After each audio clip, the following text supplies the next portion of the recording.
Hey everyone, and welcome to another deep dive. This time we're going to be taking a closer look at Assam It's history. and some of the modern challenges it faces. It's a fascinating region. It is, yeah. Yeah. And we've got a lot of ground to cover. Ancient texts, Oh, yeah. inscriptions, modern policies, even some fun facts about tea. And the tea, yes. You won't believe some of the things we found. But Yeah. first, let's start at the very beginning. Ancient Assam. Okay, ancient Assam. Yeah. So we're talking like way back to the Aryan migrations. Exactly. Yeah. I think the Satapatha Brahmana Yeah, okay. and the Sankesana Grihasamgraha, both ancient texts talk about this movement eastward, Right. and they actually highlight Kamarupa. That was the ancient name for Assam. Oh, I didn't know that. Mhm. Kamarupa. Yeah, and they show it as like a cultural and geographic boundary. Very significant. Interesting. So it wasn't just the Aryans who shaped Assam's history. Oh, not at all. We've got the Kalika Purana packed with details about Kamarupa, their religious practices, political structure, the whole 9 yards. It's like piecing together a puzzle, isn't it? Using all these different sources to get a clearer picture. Exactly. And then we have Tantric Buddhist literature, which adds a whole other dimension to what we know about the region's beliefs and practices. It's amazing how much we can learn from these sources, even from so long ago. Oh, absolutely. And then get this, foreign accounts. Oh, yeah. Like travelers who passed through and documented their experiences. Exactly. Imagine a Chinese pilgrim, Huan Seng. I've heard of him. He visits Assam back in the 7th century, Wow.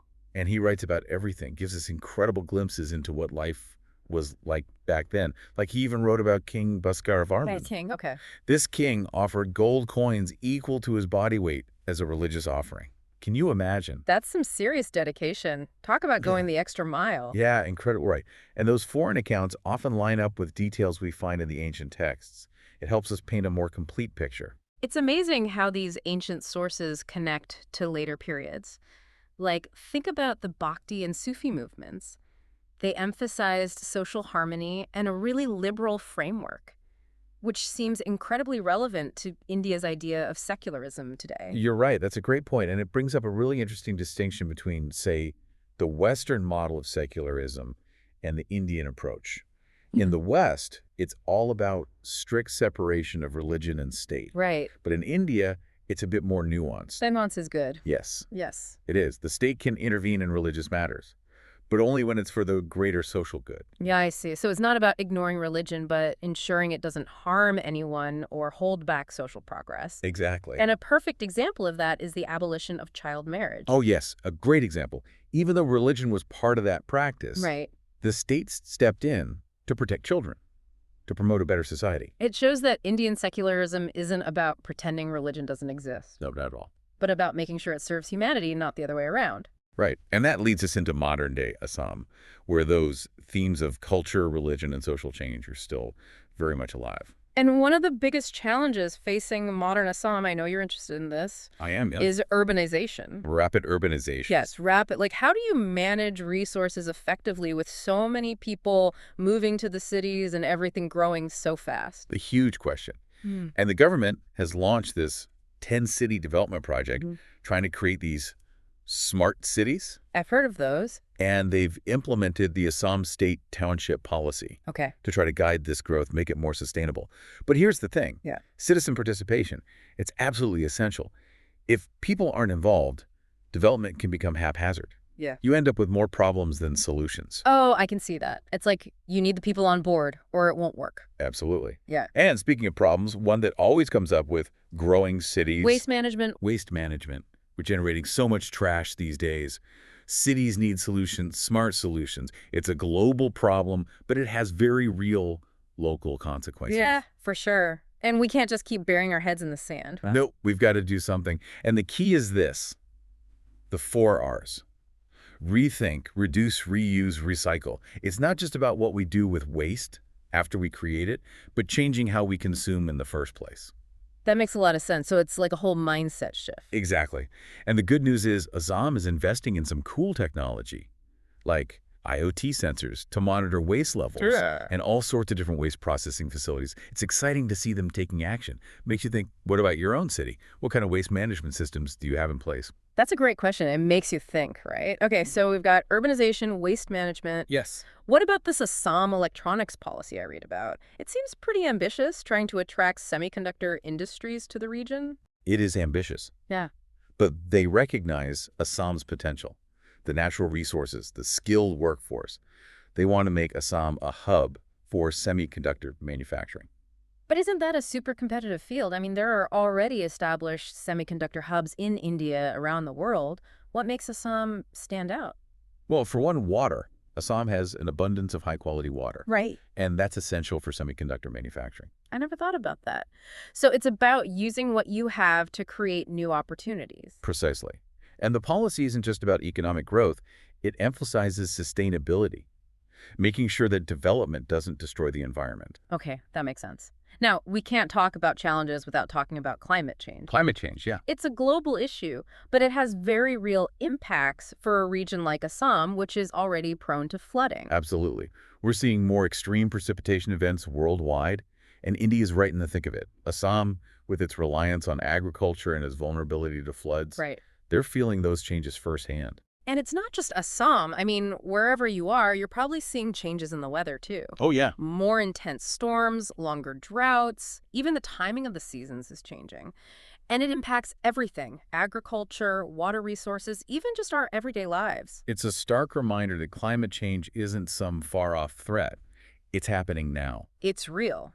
And while we need global action to tackle the root causes of climate change, Assam also needs to adapt locally. Adaptation, absolutely. Things like better forecasting, data collection, those are crucial to help communities prepare for the changes that are already happening. For sure.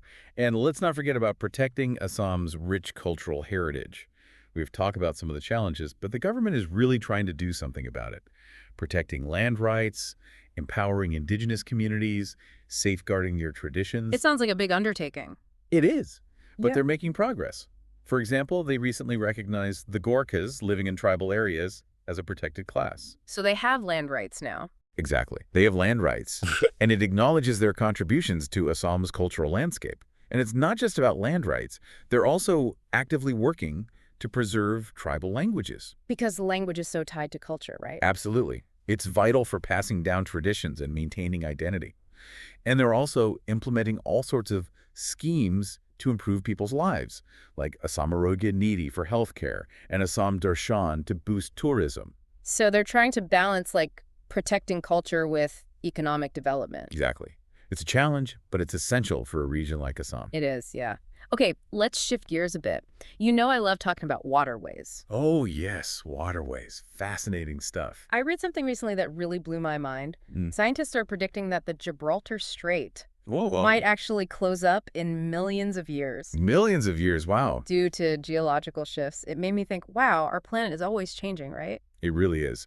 What seems permanent can change over time, Okay, but why should we care about something that might happen millions of years from now? because it shows how important straits and isthmuses are for global trade.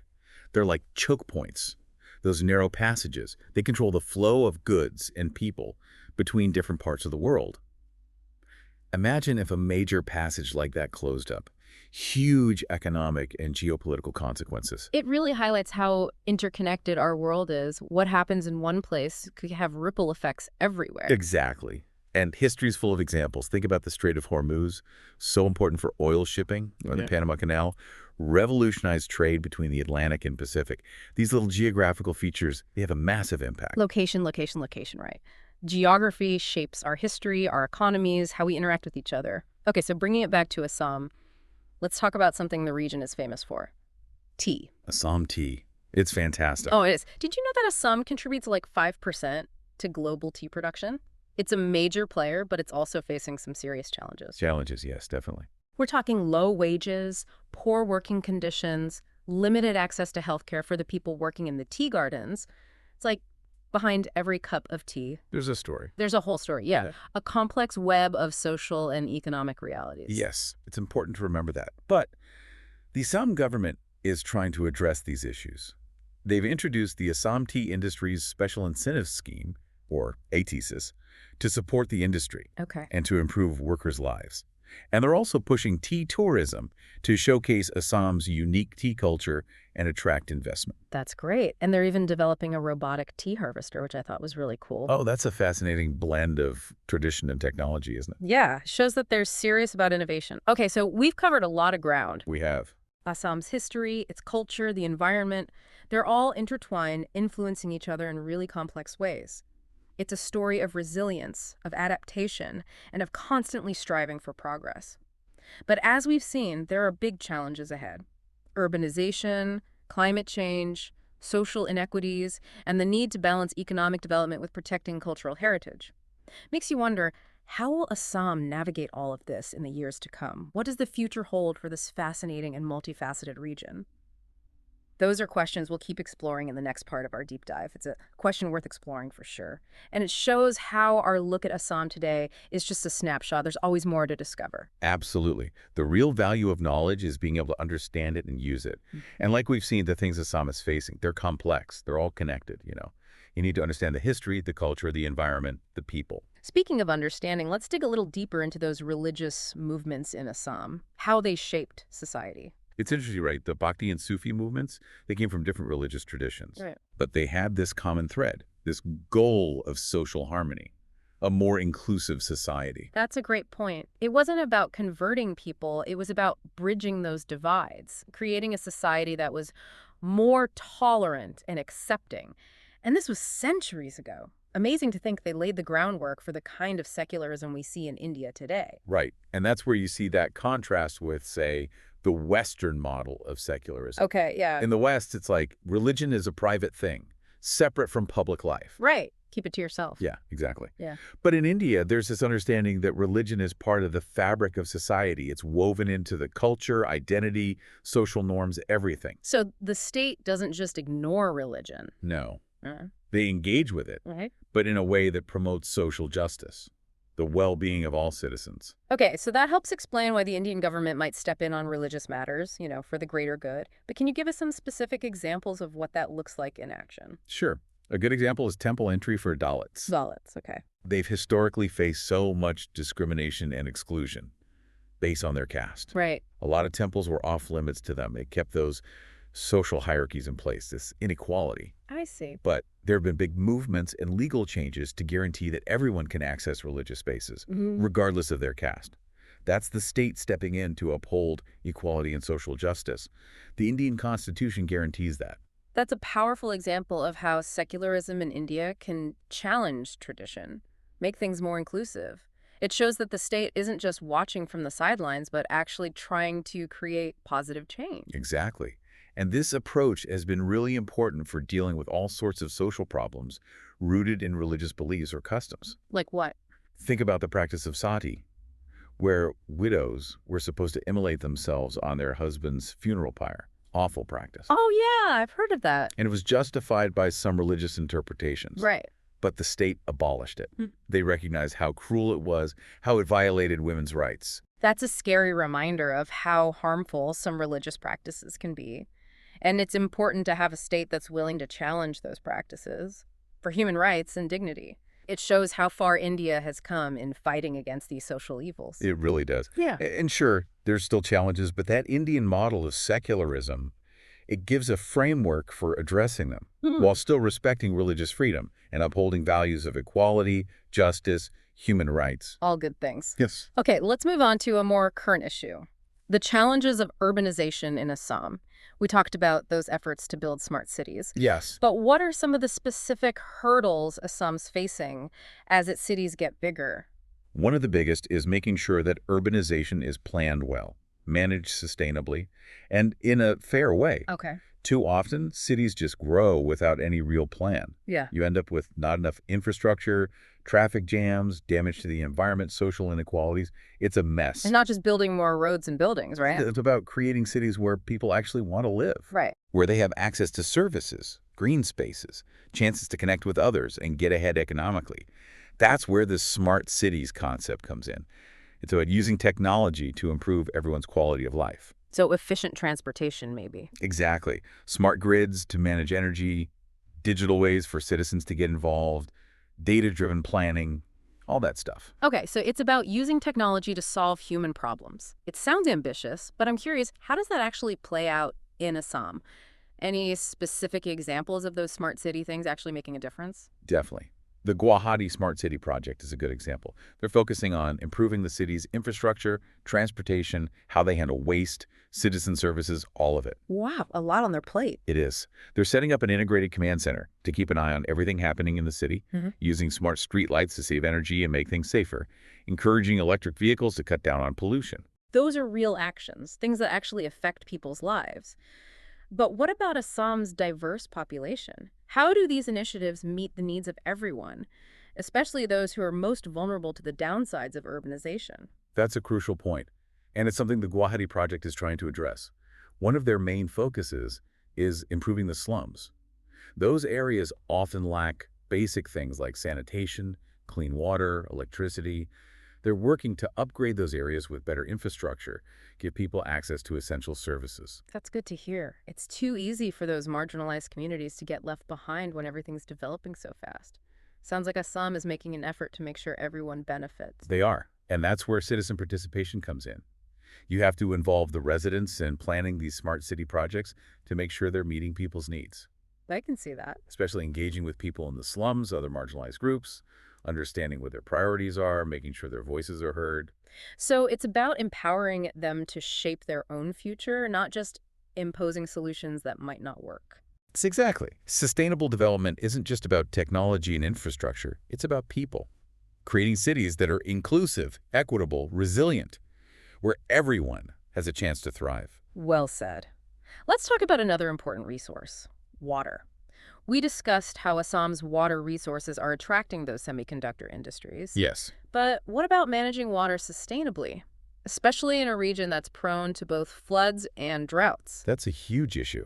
And it needs a multi-pronged approach. Yeah. They need to strengthen flood control measures to deal with the monsoon floods. Those floods displace millions of people, damage crops, disrupt lives. They need to invest in things like embankments, drainage systems, early warning systems to give people a heads up. And then there's the opposite problem. Not enough water during the dry season. That impacts agriculture, drinking water, industries. What are they doing about that? They're working on water conservation. Things like rainwater harvesting, building check dams to replenish the groundwater, encouraging farmers to use water more efficiently. And they're trying to improve water management in the cities, too. Cutting down on water losses, finding ways to reuse water for things that don't need drinking water quality.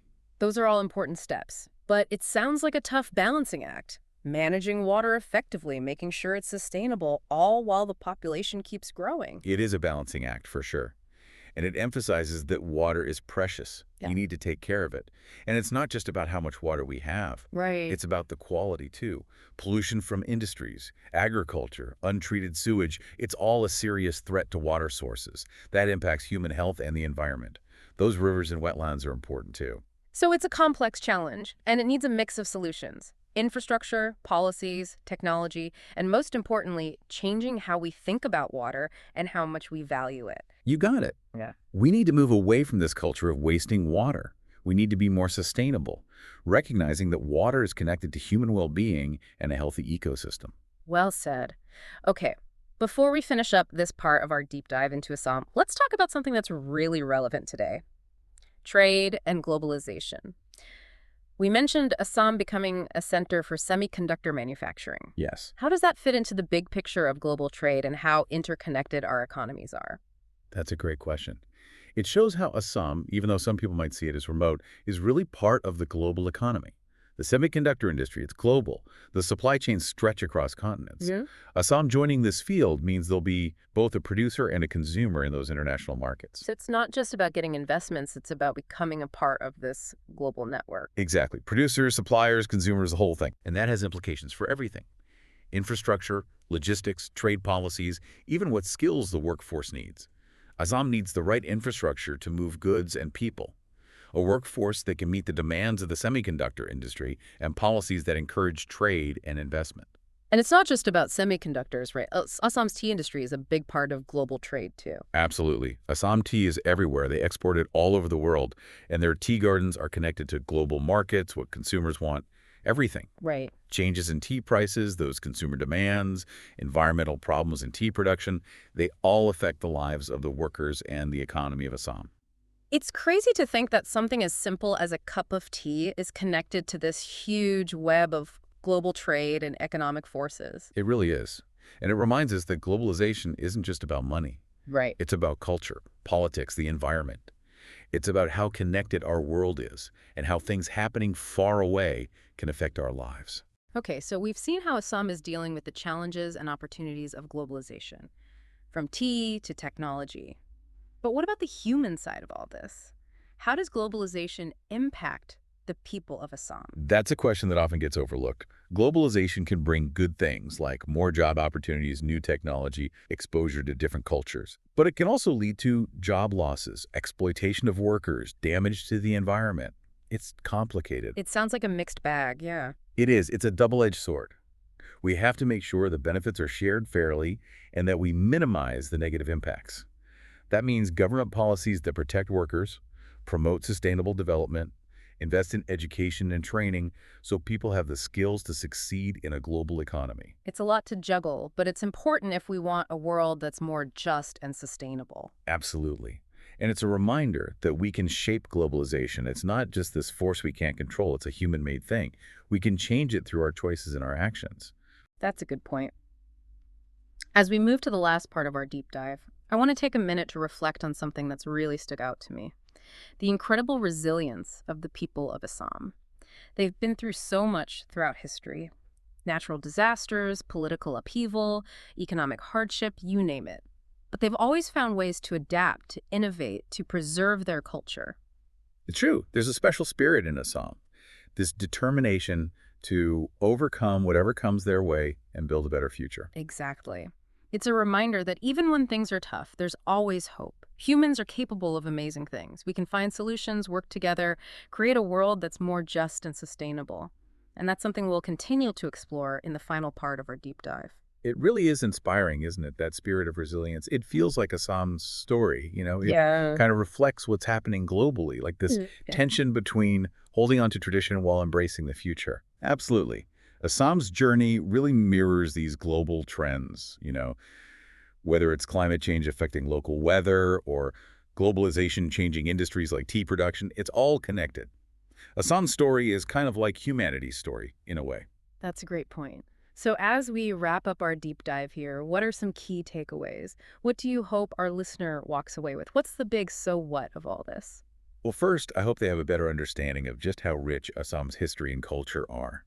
It's a place with ancient roots, but it's also so vibrant today, full of incredible traditions, diverse communities, and this deep connection to nature. And we can't forget the tea, of course. Of course not. Assam tea is world famous.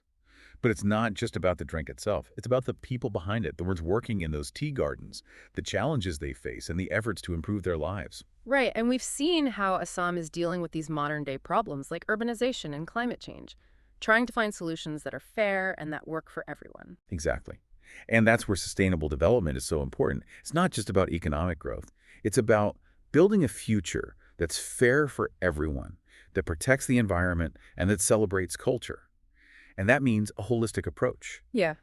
understanding that these systems are all connected and that we need to work together. Different sectors, different communities, everyone. It's like weaving a tapestry, Yes. bringing together all these different threads to make something stronger and more beautiful. That's a great way to put it. And Assam might actually have some valuable lessons for the rest of the world. We've seen them try out these smart city initiatives, invest in renewable energy, promote sustainable agriculture. They're taking steps in the right direction, showing us how to build a better future. A future that's more resilient, more just. And let's not forget about involving people in the process. We talked about how crucial it is for everyone to have a voice, to be part of shaping their communities. Absolutely. It's about giving people the power to take charge of their own development, making sure it actually reflects what they need and what they want. So, to our listener, as you go about your day, think about this. What part of Assam's story really stuck with you? What connections do you see to your own life, your community, your work? That's the real power of exploring something new, isn't it? It's not just about learning facts. It's about using those facts to spark new ideas, to make better decisions, to make a positive impact in your own little corner of the world. And Assam gives us so much to think about, so much inspiration for anyone who wants to create a better future, a future that's more just, more sustainable, more full of life. Well said. Thanks for joining us on this journey through Assam. We hope you've learned something new, that you're inspired by this incredible region and its people. Keep exploring, keep asking questions, and keep trying to make a difference.